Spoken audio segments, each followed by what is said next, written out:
You are listening to Recovery Queen Melissa Presents Tales from the Trap. I am your host, Melissa McMillan. I am a recovering addict, a human trafficking survivor, and yes, a human trafficking convict. I spent 20 years in active addiction, experiencing things most couldn't imagine. This podcast is where we tell the truth about the streets, about the system, about survival, recovery, trauma, and the people who never made it out. These stories are raw, real, and sometimes they're hard to hear, but you know what? They matter. This is Tales from the Trap. And we're back, Tales from the Trap. So the last episode that I made was trash. I don't know what happened to the microphones, but I guess they don't work with this phone. I've got an old phone that I use to read questions or scripts or whatever, right? And I used it to record and didn't really work, but I recorded a whole hour-long episode, so I wasn't about to just ditch it, and you can hear me, so I just posted it. But I'm doing another one because, yeah, that was pretty shitty. So I have a whole bunch of questions. This will be, I guess, part 2 of answers from the trap. So they are the same big batch of questions that I got. And I'm just going to go through them. They're all categorized. So I'm just picking random ones to answer. Okay, let's go to... Do you think the public really wants to see people change, or do they prefer to keep them labeled forever? Labeled forever. There are people who mean well, but people are human. And when an addict gets better, their behavior is scrutinized. And it is hard for people to see change. Because the minute somebody in recovery does something they don't like, that undermines their transformation, right? So it depends on who you ask. There are people who will always see me for her. This wonderful lady right here. There are some people who will always see me like that. And that's okay. That's okay. There are people who say they see me for me today, but when my back is turned, say otherwise. And I think society is the exact same way. I don't think society believes people are capable of change. Because that's what society tells us to believe, because there are so few examples. And that's why I love social media, because now there are millions of examples of change, and we see people that were capable of change, but we only see the parts they put online, right?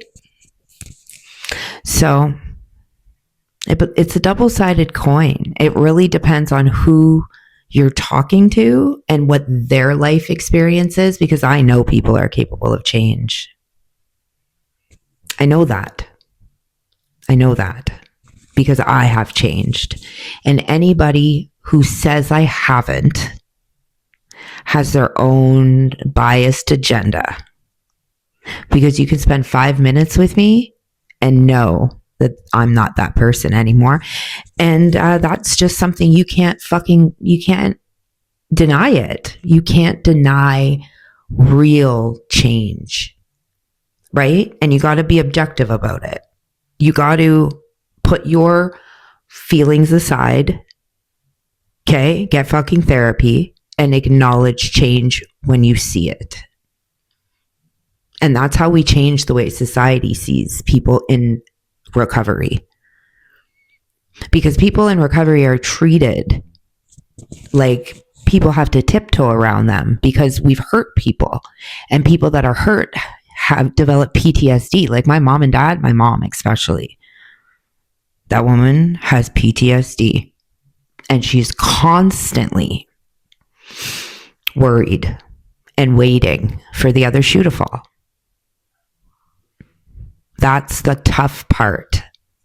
That's the tough part, because people want to believe. Like my dad, he's the complete opposite. He knows that I'm good. He doesn't see me as her anymore. My mom, she can't celebrate my recovery because she doesn't believe it's real. She does not believe it's real. And that is so common. That is so common. But that's when that person needs to get help. But I'm not the dictator of who goes to therapy and who doesn't. I just live my life, right? And that's what addicts in recovery have to do. We just got to live our lives. And if people years in still can't acknowledge your recovery, to me, you should not allow them to question it either. Like, well, my mom says silly fucking things. Like, you better not be using, or I had a using dream. I shut that shit down, because the fuck, you're not going to be able to celebrate my recovery, but you can question it. No. No, I don't allow anyone to do that in my life. No. There comes a time, like year 1, year 2, year 3. Now we're going into year 5. Don't fucking question me, bud. Don't. I've proven. And there are addicts who are 5 years in recovery, and I can see why their family still worries. A lot of them haven't done the work. And there's a difference between being clean and in recovery. I think people that are just clean, that don't do the work, that don't go to therapy. Everybody's got to go to therapy, man. Not just addicts and everybody's got to go to therapy. That's what I mean when I say do the work. Not everybody's got to come out here with a microphone and be talking shit about their past. You don't have to do that. But go get help. Go get actual help. Because if your addiction was the way mine was, we've been through some shit out there, and you owe it to yourself to do the work and go get therapy. It's not fun, but it's dire. It's dire. Because being clean and not getting therapy and not looking at yourself and reflecting on your behaviors in the past, you're leaving yourself so vulnerable, in my opinion. So vulnerable. So, anyways. Okay, let's go on to this next one. Have you ever had to cut someone off to protect your recovery? Many times. And lots of people that I've cut off and taken breaks because their life and my what I was trying to do with my life couldn't be, like, it was not cohesive to each other. Like, it was not beneficial because they were going through some shit and I was fragile as fuck. There are some people I've had to cut off. But then years go by and they do better and we end up reconciling and it's like nothing happened. And that's okay. That's okay. Because when you're in recovery, you can't allow anybody to jeopardize what you're trying to create. And the person that loves you will understand years down the line when they've gotten their shit together. They'll understand why you had to take a break. I've had to take many, many breaks from many different people that I now talk to today. That's growth. That's being a fucking adult. That is being an adult. And if I love you once, I'll always love you. Always. But until I see change, I can't fuck with you, man. I can't fuck with you. And always rely on your gut in that regard as well. When you're fucking with somebody and you're like, ooh, trust your gut and make the hard choices, because your recovery is everything. Make the hard choices and admit when you're wrong. There are people that I've fucked with in recovery that I knew I made a mistake fucking with them. And I admit to this day that I made a fucking mistake. I'm fucking human. I made a mistake and I should not have been around those people. Right? That's going to happen a lot too. That's going to happen a lot too. That's happened to me many, many times. Most of the time, I don't have to wait till something fucking stupid happens for me to be like, whoa, I don't think I fuck with this person. Usually I don't let it get to that, but sometimes you do. Sometimes you have to let it get to some, or you allow it to get to a point where you're like, oh yeah, that I can't. I can't. Yeah. I made a mistake with you, just admit when you're wrong and move on with your life. That's all. That's all.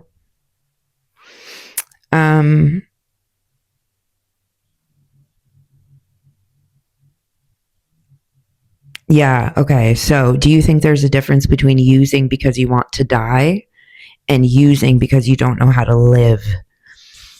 Huge difference. Huge difference. That's the fine line, though, where you have nothing left to lose. So you're just out there waiting and willing to die. That's where I was before I got better. And that's the fucked up part, because people that are in that you're just waiting to die moment, they die. They die. So many of my friends were in that moment.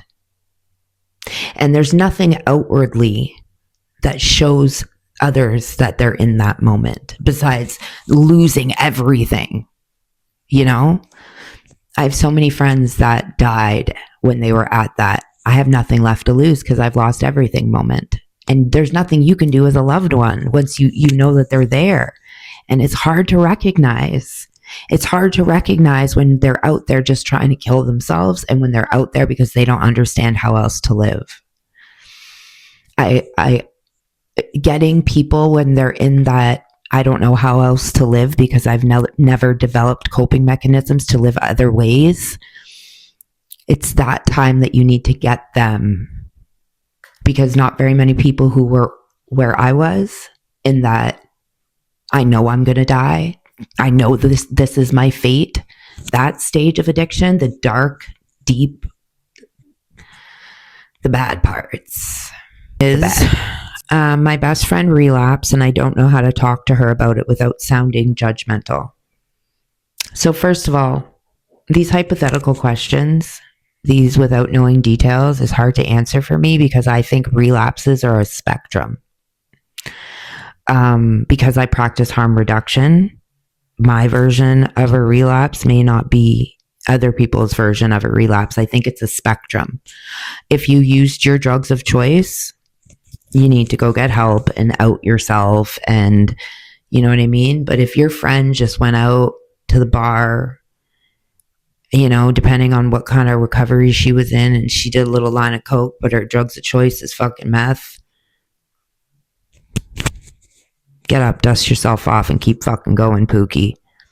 Don't dismantle your whole don't get into that mindset where you're like, oh my God, I can't believe I did that. I just ruined the last 4 years of my recovery. No, the fuck you didn't. Just stop with that before you fucking spiral. Don't spiral. If it was a bender on her drugs of choice, you just tell her, the longer you go like this, the farther your beautiful recovery journey gets from you. It's going to be a distant memory. You had a beautiful life. You worked really fucking hard. And I want to be your ally in this. I want to be your person in this, and I want to get you back there.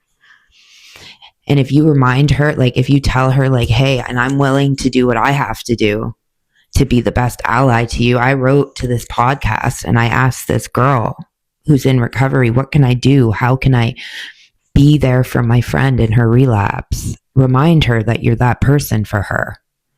Because that's a glimmer of hope when you're stuck in a fucking relapse.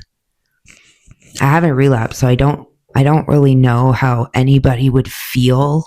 I can just imagine, I never really had long-term recovery prior to this, but the thought of it makes me sick. So I can just imagine what somebody goes through after they lose Years of recovery time. That's tragic for me. It scares the shit out of me. So you just got to keep reminding her of how beautiful her life was in recovery. And remind her that if she's achieved recovery in the past, there's hope. There's hope. There's so much fucking hope. Remind her of all the things she's achieved while she was in recovery. But like I said, it's a spectrum. So if it was just a little fucking slip and she told you about it, I really need you to reinforce to her that it's not the fucking end of the world and just chill the fuck out. Chill the fuck out. Chill the fuck out. You could be smoking meth again. Just, you made a boo-boo. You're fucking human. Get up, dust yourself off. Don't dismantle everything you just worked for because you made a fucking bad choice one night. Right? Because I did that in the beginning of my recovery. I got really, really drunk one night in the first year of my recovery, and I did a couple lines of blow, right, in the first year.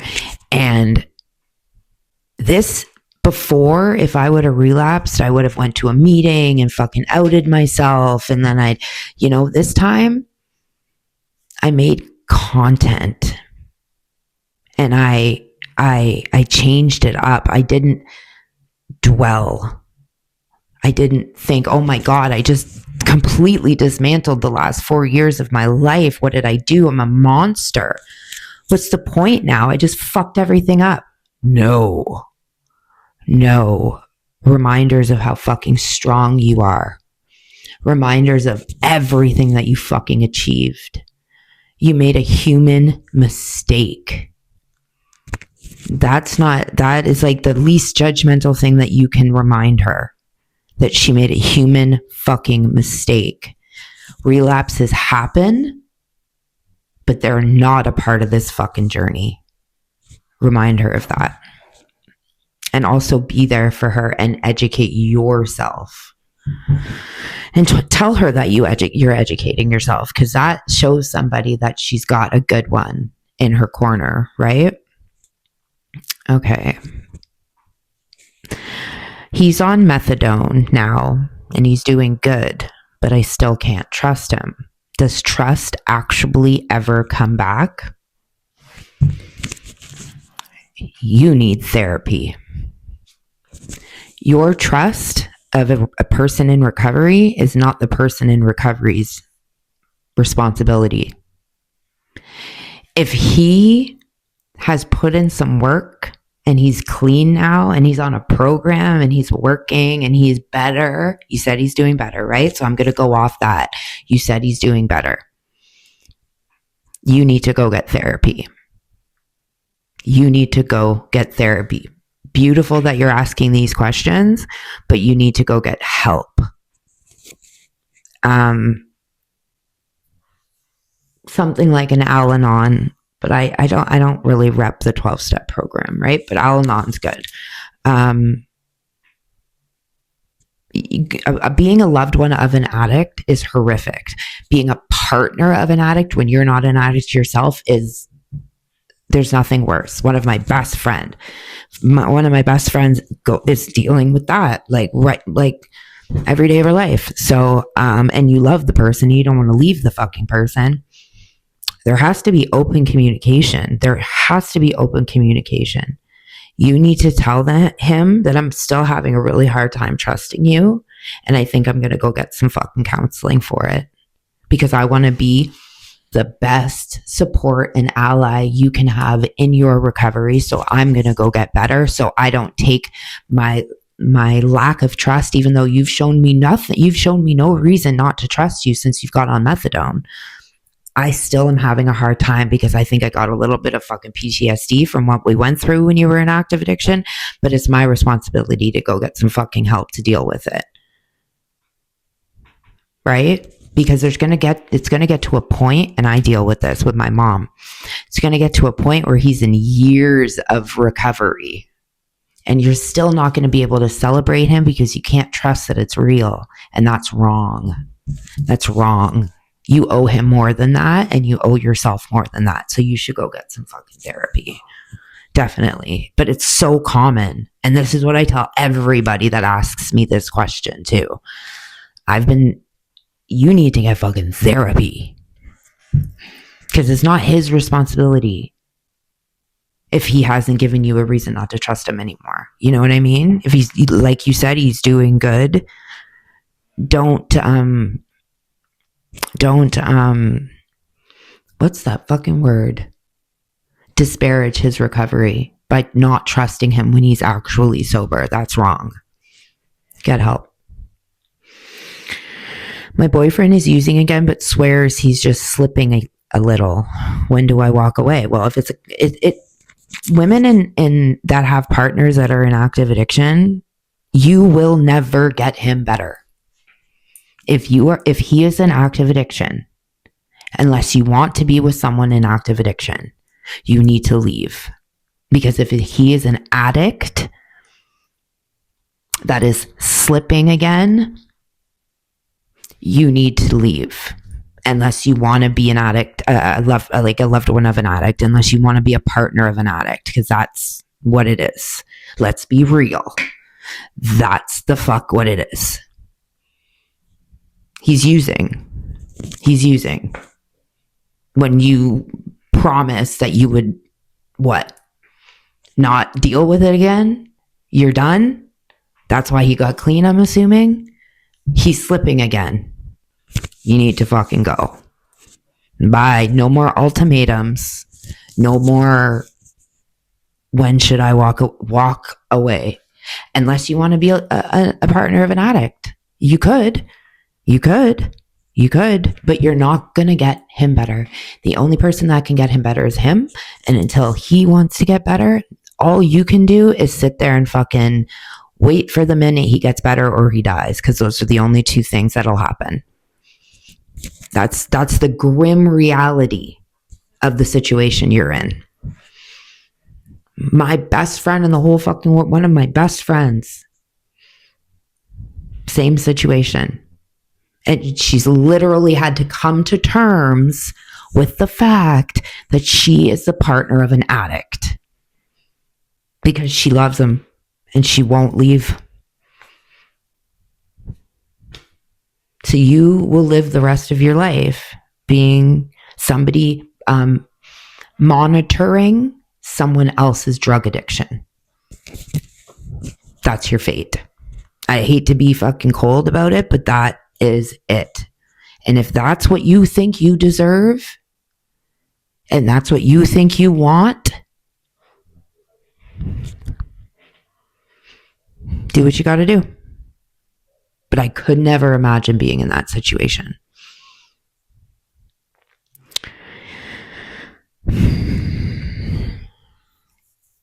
Okay, I guess this one's from a sibling. He blames our parents for everything. How do I love him without feeding the victim mindset? So I blame my parents for everything too.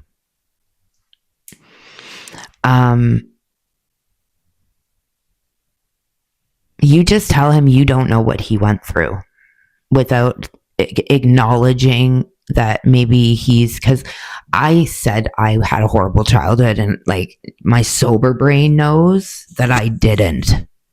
I had a beautiful childhood. Comparable to other people, I had an excellent childhood. But I blame my mom and dad for everything.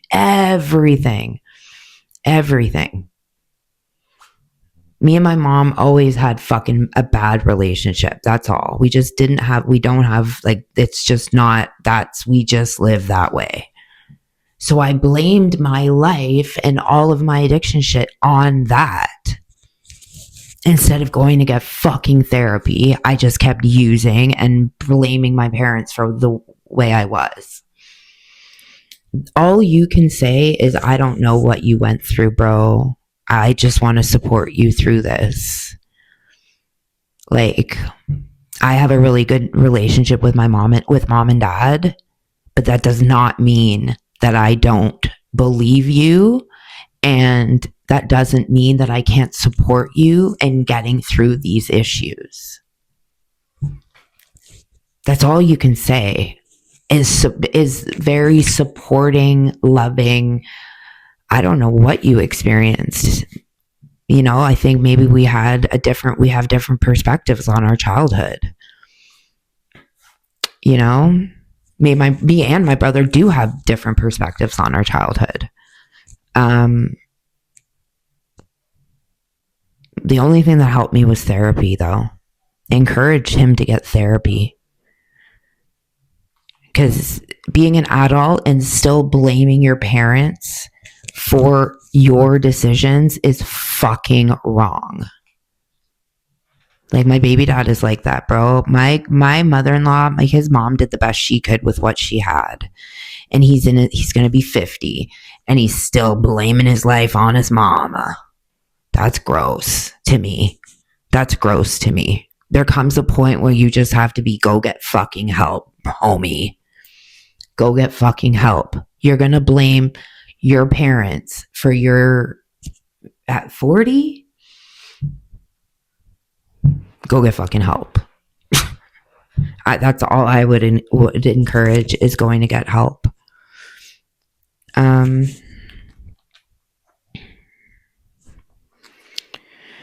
think I'm going to have to go charge this phone. So my daughter's been using for years. We've tried rehab, tough love, interventions, nothing sticks. How do I keep loving her without destroying myself? So we'll end with this one. I'm going to charge my phone and be back. Sometimes we have to love people in addiction from afar. And if you've tried everything and you're good parents, nothing you can do will change what's going on. The only person that can make that change and get better is your daughter. You need to protect your peace in order to survive this. Love her as much as you can when she comes up for air. Like, when I would pop up and go to my parents' house and have a good meal and sit with my family, and then I would dip again.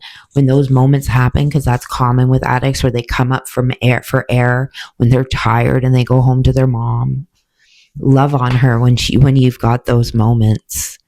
But it's not up to you to keep bailing her out, to keep sending her to rehab, to keep doing interventions, to keep waiting by the fucking phone, waiting for the cops to call. You will have to be your strongest to survive this. My advice to all addicts, parents of addicts, is to go get therapy, go to counseling, go get into support groups. There's a group called Thrive that parents of addicts can join, where it's all other parents of addicts. That's what you need in order to survive this. Because this is a family disease and it will eat you the fuck alive. You said the word destroy. That is an amazing descriptor for what addiction does to people's lives, and not just the life of the addict. Parents too, loved ones, any loved one of an addict. They can destroy themselves in the chaos that encompasses an addict's world, because you can't fight it. You're fighting a battle you will forever lose. You can't love somebody into recovery. You can't ultimatum them into recovery. You can't hate them into recovery. You can't tough love them into recovery. You can't pretend they don't exist into recovery. You can't. That's all out of your fucking control. All you can do so you will survive is to protect your peace and get help. Get help for you. Especially if there's children involved. There's so many grandparents who have their grandkids like my parents did, right? If there is children involved, your number one priority is to protect the peace of those kids. And it goes for you too. You know,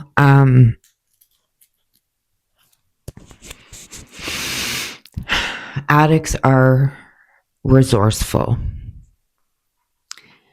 We either get better or we die. But when we want to get better, it is our responsibility, first of all, to find the resources. Stop doing shit like that for them. Stop signing them up for fucking rehab and doing interventions and revolving your life around their chaos. We will find the help when we need it and when we want it. And until she wants it, there's nothing you can do. There's nothing you can do. You need to stop. You need to stop. You need to stop. Stop the communication. Stop the communication and love from afar for a while.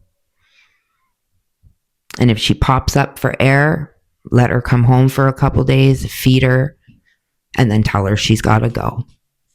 Love on her while she's there, and then tell her she's got to go. Because there's no other way to survive it. There's no other way to survive it. Get help too. Okay, I'll be back, guys. Okay, we are back. So what do I do if I suspect my partner is using again but denies it? So I was that person for a very, very, very long time. I was that person who could look you in the face and know how bad my addiction was and say, fuck you, I'm not using. And I was convincing for years, for 20 fucking years. I did that. My family would never challenge it. They would just flip the fuck out. My mom, right? Hurt people. Very, very hurt people. Which I'm sure you're very hurt. For me, now that I'm in recovery, if anybody was to accuse me of using, first of all, I would say drug test me. I'll go to the methadone clinic right now and get a urine sample for you. Like, no fucking problem kind of thing. And if you like, I know if you've done the work and got therapy and you are not dealing with post-traumatic stress, like the last question, right? Or the question before, he's doing really well, but I'm still not trusting him, even though he showed me nothing to make me not want to trust him. You need help. You need therapy. You've experienced a lot of trauma because of his addiction, and you need to get better, because somebody in recovery doesn't deserve to have that thrown in their face because you are having a hard time trusting, especially when it's a long duration of recovery time. I hate these hypotheticals because you do something different for every specific individual, right? So say the signs are obvious, right? But they're denying it. The signs are obvious because past behavior is a good predictor of future behavior. So if you're in the cycle of them using again and the signs are there and obvious, and you know that they're using, and you're not just being paranoid, or you're not just not being, that's not a manifestation of your post-traumatic stress from dealing with it for so long, ask them for a drug test. Ask them for a drug test. Somebody in recovery would gladly give you one.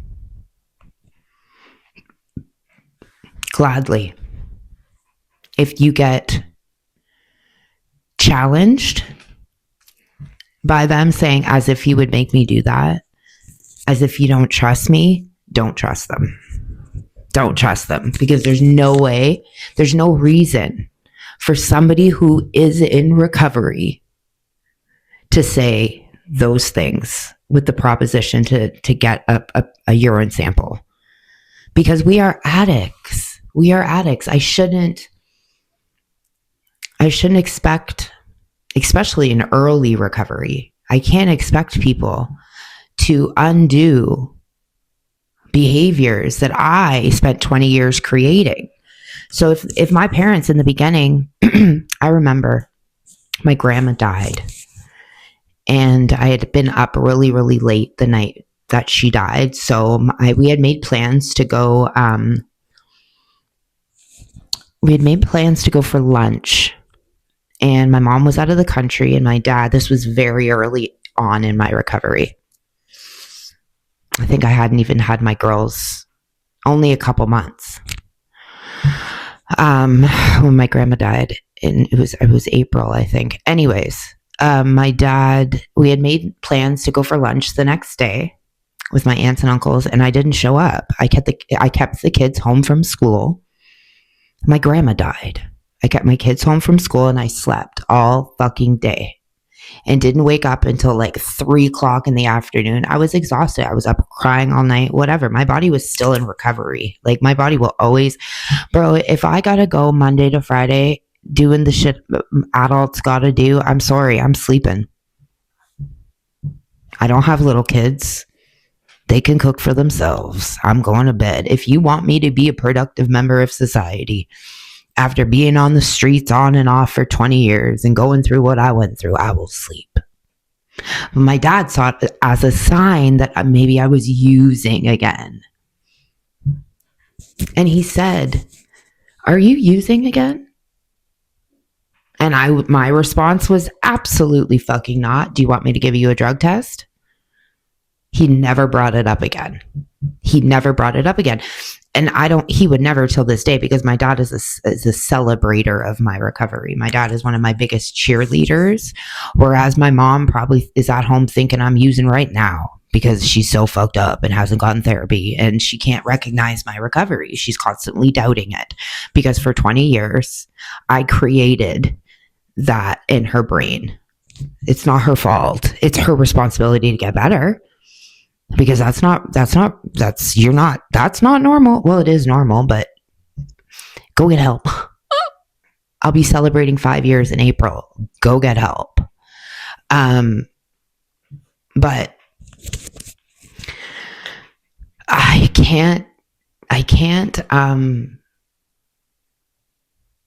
feel for your loved one if they are actually in recovery and you're doubting them. I feel for them.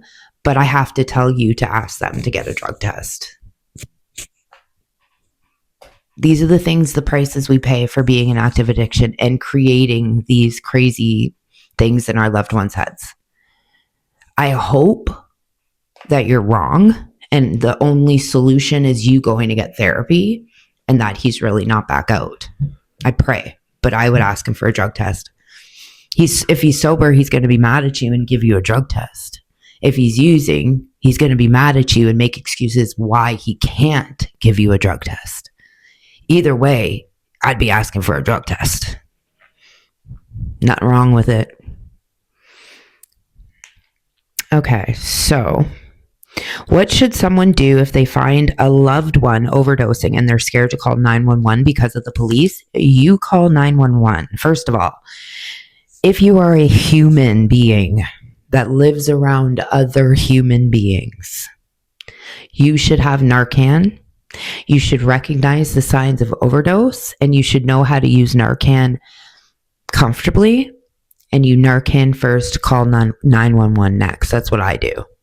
Apparently they tell you the opposite, but no. You Narcan first and then go get a phone to call fucking 911.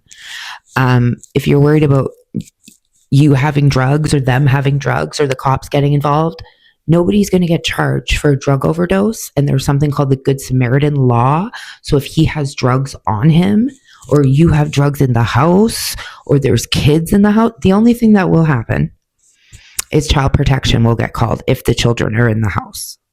So if you're in the house and your brother overdoses and you got your kids there, because your brother overdosed in a home with children, child protection is going to get called in my province of Canada, of Ontario.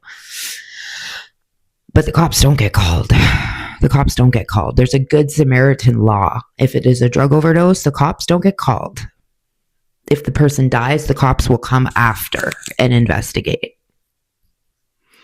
And then child protection's getting called if there's kids. But nobody should be scared of calling 911 for anything.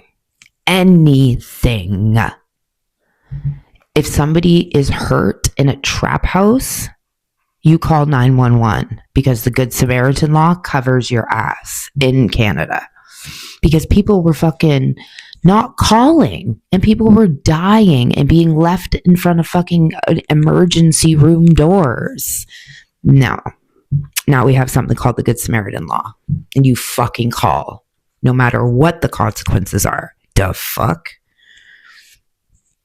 Drag them outside if you have to, but you're calling. Okay. I used to party with her.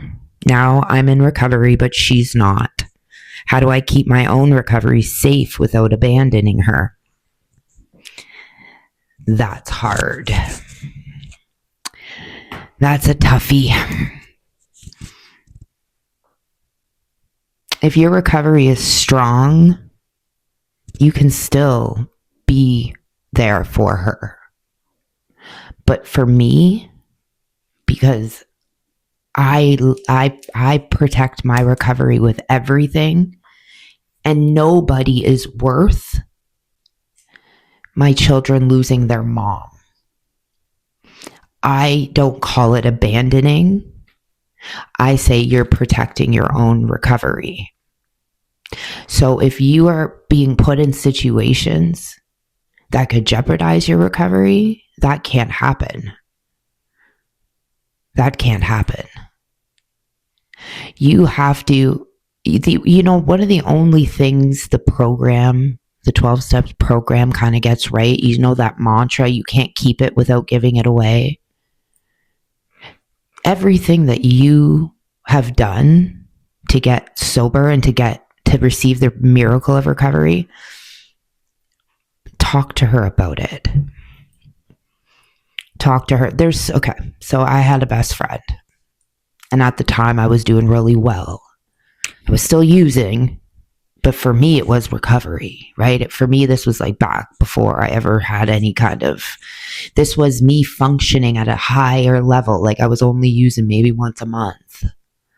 I guess you would call it harm reduction, but I was doing well. Okay. I was still using my drugs of choice once, like a couple times a month. Okay. We'll give her that. I'm not going to lie.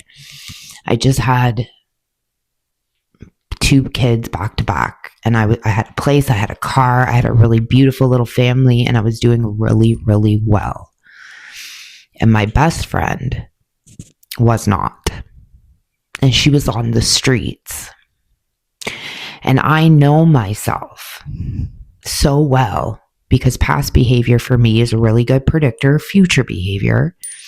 I knew if I fucked with her, I would be back out. I couldn't let her stay at my place. I couldn't help her. Because I had 2 brand new babies. And I ran into her downtown one day. I'm driving through the Tim Hortons and she asked me for a ride, and I had to lie and say no because she wanted me to drive her to the fucking trap. And I was like, I can't. I got to get, I had the babies in the car. I was like, no, I lied. And it was 4 days later that I found out she was dead. Nobody even called me. I found out on fucking Facebook. And that shit, so many times that has happened where somebody will message me. Like in my early recovery, this happened lots. People were dropping like flies at this time. They still are. Let's be real. But I remember my friend Megan, she had gone to treatment. My friend's in treatment, right?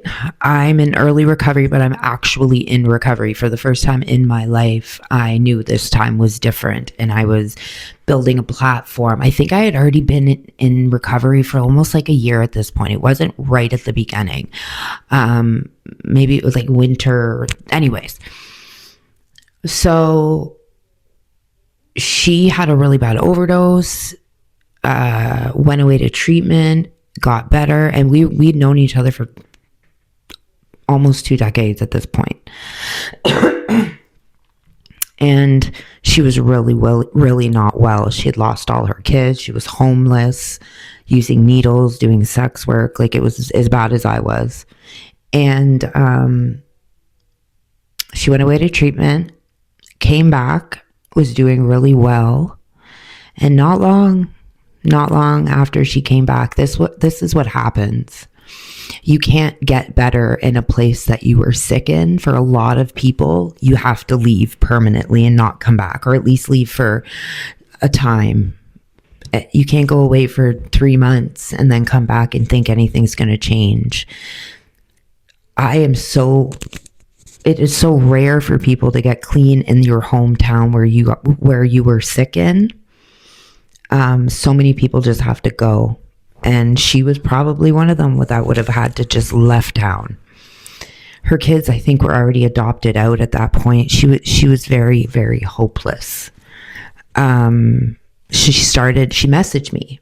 She said, "Do you know anybody who needs dope?" And I said, "Bro, you're not going to stay fucking clean selling dope." Like, she's like, no, don't even worry. Like, I'm good. And I blocked her. Because I'm in recovery, girl. I'm in recovery. And you message me and ask me if I know anybody who needs dope. I had to block her, bro. I had to block her. And she was talking my drugs of choice. You know? She was selling fucking crack and fent. And I was like, and you're asking me if I need... You're not well again. Block. She was dead within a couple months. I think it was like a month later, I found out she was dead. Another guy friend of mine, grew up with him since elementary school. He ended up selling me dope in active addiction. We got really close again. And he wasn't well. And I had to block him because he messaged me asking me if I could get him down. And I blocked him. And he was dead not long after. And then it happened again. And like again and again and again and again. So I've experienced what it's like to have to cut people off because it's not good for your own recovery. But if you think you're strong enough to be her person while she is in her dark days, then all the power to you. You're brave, you're strong. I don't know if I could do that with somebody that I used with. I won't even recovery coach people that I used with. Like, I literally won't. Like, my friend is about to get out of rehab, one of my best friends from active addiction. And I'm really hoping that she's going to want like a recovery coach, like a sponsor. That's what we do. We're sponsors. You call us when you want to get high. We take you out for coffee. We fucking support you. We're your person. We help you so you don't relapse within the first year of your recovery. That's what I do anyways. So I'm hoping she wants a sponsor. I'm hoping she wants that. I'm not going to be able to do it for her. I can't get close with somebody I used to use with. I can't get close to somebody that I used to trap with. Because my bad day and your bad day turns into active addiction again. Even 5 years, almost 5 years in, I don't think I could. Because I'm at the rehab and she's there. And I'm telling stories and I keep looking up at her because she was there. And when you know what I mean? It's just, I don't know if I'm even strong enough to hang out with someone I actively used crack and did sex. No, I can't. I love her. She's always welcome in my home. I'll take her out for coffee and I will be there for her. But like, until she's got real recovery time, that's just how I protect me, though. I'm not telling y'all what to do with your friends that are in active addiction. I'm just telling you what has kept me in recovery, and it is protecting myself like that. Anyways, we're going to go on to the next question. Oh, people make me so fucking sick. Like, I can't stand a fake bitch, man. I just got the most ridiculous fucking message. You fucking fake ass fucking bitch. He's in jail right now and he keeps calling and asking for money. I feel bad saying no. What should I do? If he's in jail, go put money on his books. Go put money on his books. Why would you say no? Don't, like, put money on his books. If he's in jail, yeah, I would. Don't bail his ass out. Let him sit the fuck there. Put money on his books. My parents did that for me. That is a sign that he has a human being on the outside that loves him. I would put money on his books. If he was my brother, if my brother was in jail and a drug addict, I would be putting money in his books. My parents did that for me. You don't have to say no. You don't have to say no. Do not bail his ass out, but you can put money on his canteen for sure. I would anyways. That's just my 2 cents. How can we reduce stigma when we know so many still see addiction as a choice? So, I don't think everybody sees it that way.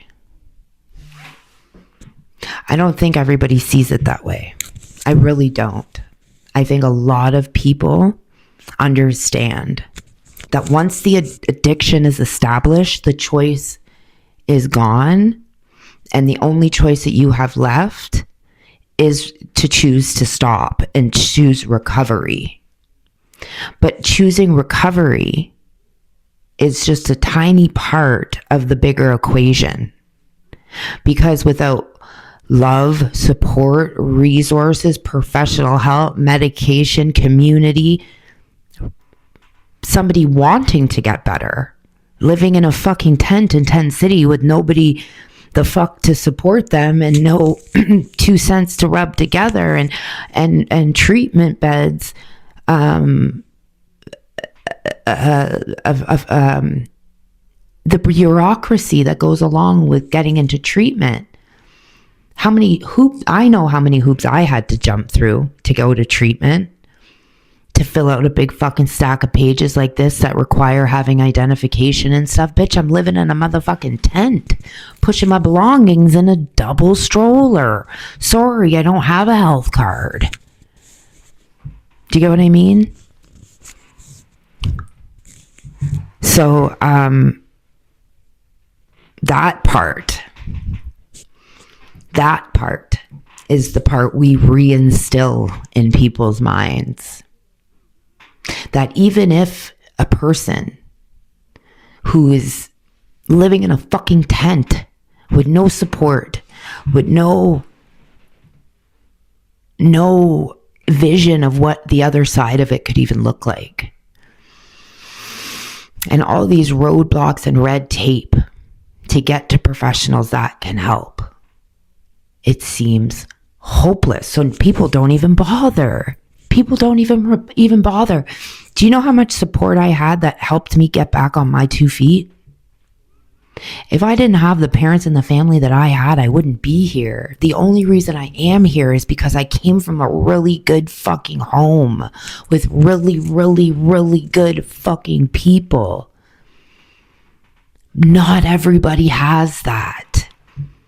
Not everybody has the wherewithal to go check themselves into the fucking hospital and have a professional help them get into treatment.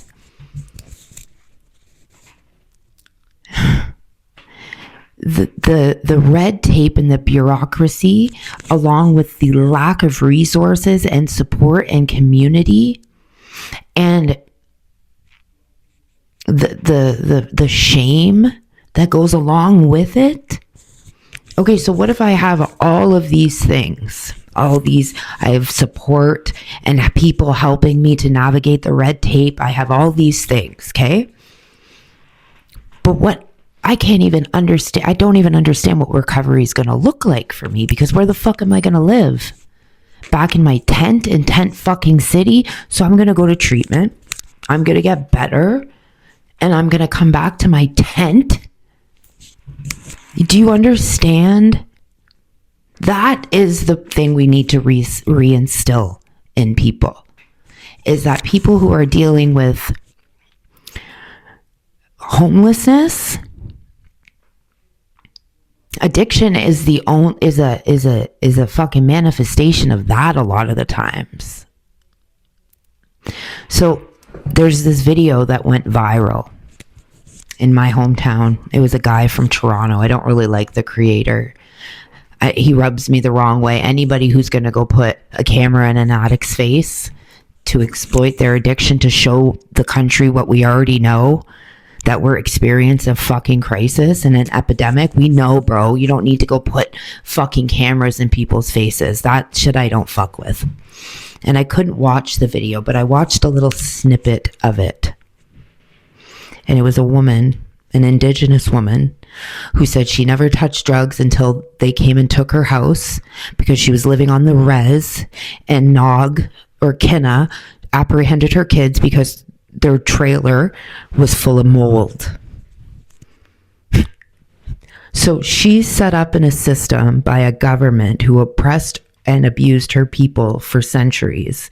So she's stuck in this fucking system, living in a white supremacist fucking country where we all have our fucking white privileged colonial mindset. So she's already in a system that's built to fail her. And they take her kids.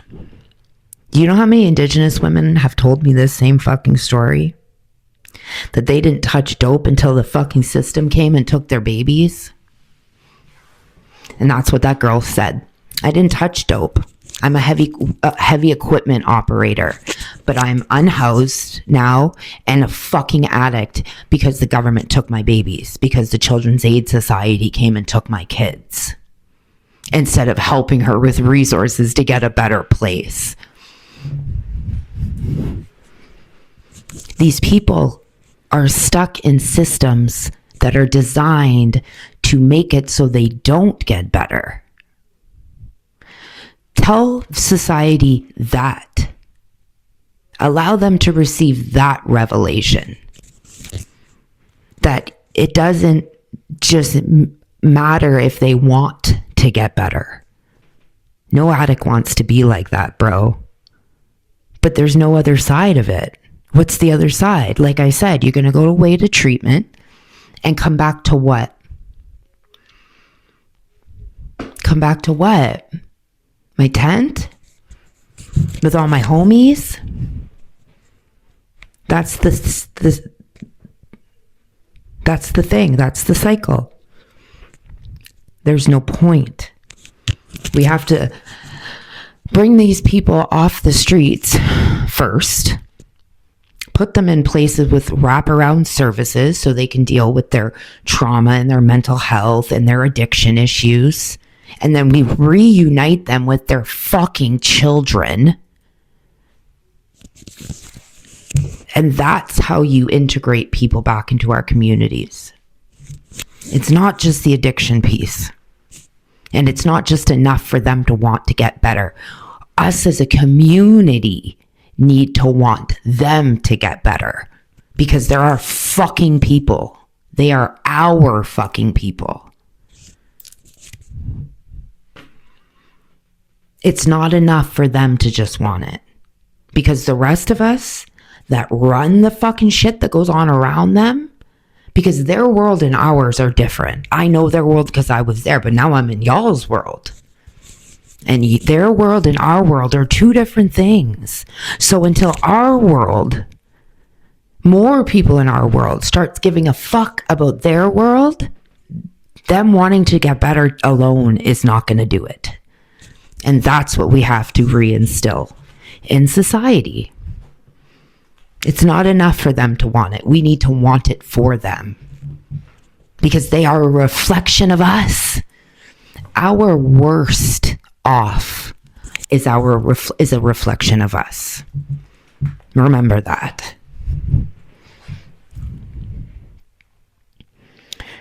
Okay, let's go on to the next one here.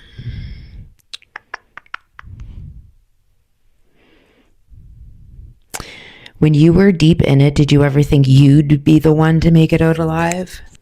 Fuck no. Fuck no. I think I answered that already, but no, I didn't.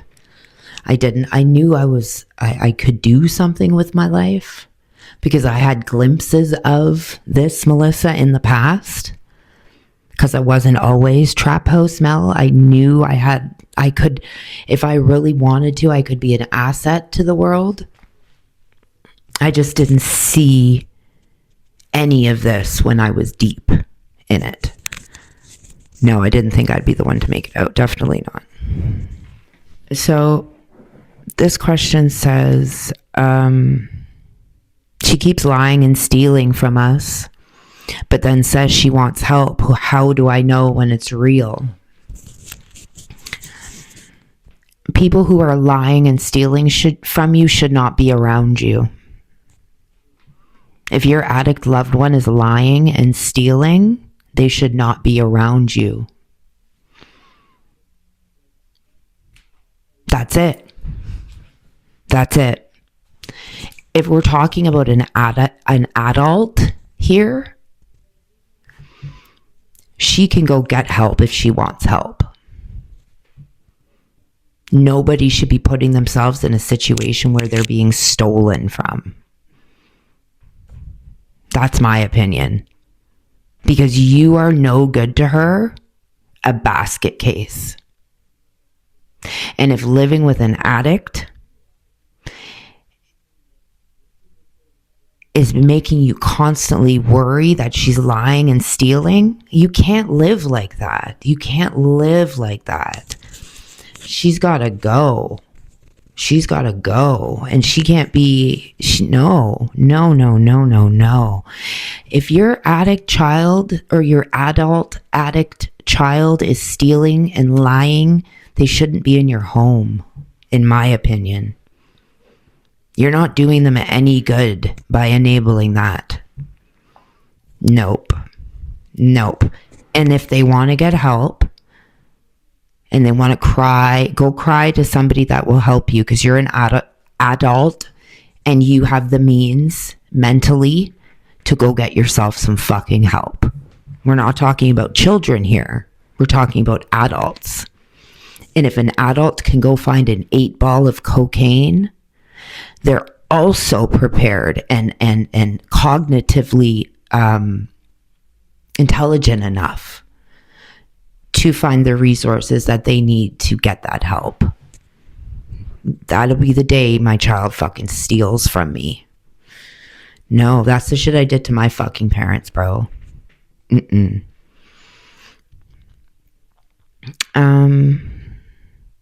How can I support someone in recovery when I'm traumatized by everything that happened while they were using? You need to go get therapy. You need to go get therapy because you use the word traumatized. That means that you probably have post-traumatic stress. Because my mom is traumatized. And she won't get therapy. And the repercussions of that are, it's not fair to the person in recovery. Because she refuses to celebrate my recovery, but then will question it because she's so sick. Because of her trauma and PTSD. So if you want to be the best ally you can be for that person that you love that's in recovery, you need to go talk to a fucking therapist about your trauma. Because nope. And if you decide you can't do that, then it is not fair to you to be, it's not fair to them, the person in recovery, and you can't be their fucking ally because you're going to cause far more harm than good. there's a lot of people in my life that I've had to keep it at arm's length because just them refusing to get help, and it's more than one person. Let me just say that. It is more than one person who I've gotten all the therapy because of my shit. I gave myself closure. You refusing to get therapy is not their responsibility. So either do it or fuck off, because you can't be an ally to a person that traumatized you if you won't get over the trauma. Period. That is something that really fucking I have a real hard time with. That if that person, if somebody is in recovery from substance abuse, and I'm talking the way if getting sober, listen, only 2% of people who struggle with substance abuse disorder get better long term. 98% of them don't. Most die trying. So if somebody's in recovery, it's because they fought like fucking hell to get there. The least you can do is go get therapy for the family disease that caused your trauma. The fuck? And if you don't, do them a favor and just keep your relationship at a distance, because it's not going to do them any good. You're going to do a lot more harm than good. I'll move on.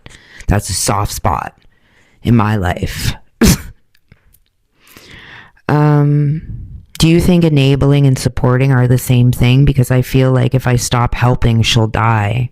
But if I keep helping, she'll never stop. So patterns is enabling. So I have somebody that I'm trying to help, but I'm not doing any good because they just keep going back out. They'll go on a bender and then show up at my house knowing that I'll feed them and send them home. But I'm not doing that anymore. Because I've given them solutions to problems and they're not utilizing my like resources. So I can't do that anymore. So if you see patterns, because if they show up at my door after a bender once, twice, 3 times, that's one thing. But if you're doing it, going on benders and showing up at my house knowing I'll feed you and send you, that is enabling. I don't want to be a part of your bender. I'm not going to be a part of your fucking bender routine. Nope. The longer I've gotten into recovery, the more I see things as enabling. Because before I would say, oh, feed them, bring them home to a safe space. That's enabling. You become a part of their fucking bender routine. No.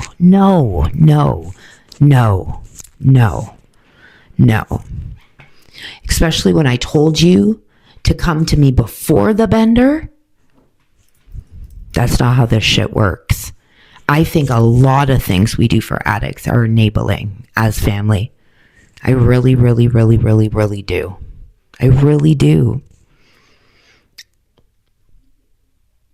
I don't know, man. I think addicts need to hurt in order to see glimpses of, like, when you're really living in hell,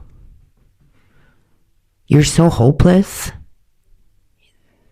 You think sometimes there's got to be another fucking way to do this. I just don't know where to start. Only be there when they call to say I'm done. Every time they call to say I'm done, be there. I think the rest is enabling. Feed them, let them shower, send them on their way. I don't know, man. The longer I work with addicts, the more I feel like they have to, like, and it's fucked to say it because a lot of rock bottoms are death, you know? But when you're given all the resources and all the help and all the love and all the support, and they keep doing the same things and going against what you're telling them to do, it's really hard to keep doing it, right? That's why I say when you start seeing patterns, time to go. time to go. I can't. You're not helping them by bailing them out that way. You're just not. That's the fuck. This is the disease. This is the cycle we're all stuck in. You know?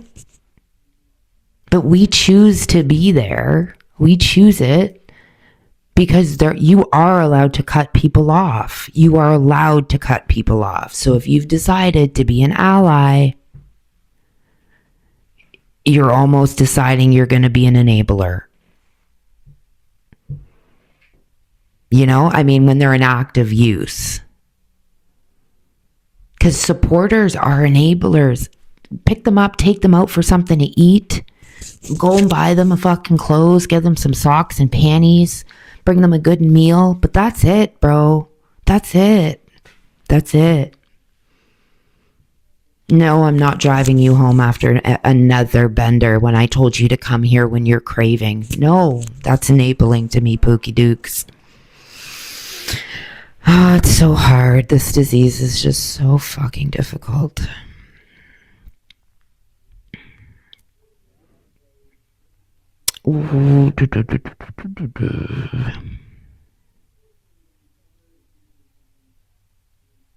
What's something what do you wish the public actually understood about addiction and recovery?